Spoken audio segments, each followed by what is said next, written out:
நினைப்பதெல்லாம் நடந்து விட்டால் தெய்வம் ஏதுமில்லை. நடந்ததையே நினைத்திருந்தால் அமைதி என்றும் இல்லை.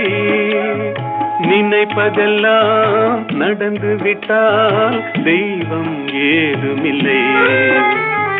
நடந்ததையே நினைத்திருந்தால் அமைதி என்றும் இல்லை. முடிந்த கதை தொடர்வதில்லை இறைவன் ஏட்டினிலே. தொடர்ந்த கதை முடிவதில்லை மனிதன் வீட்டினிலே. நினைப்பதெல்லாம் நடந்து விட்டால் தெய்வம் ஏதுமில்லை.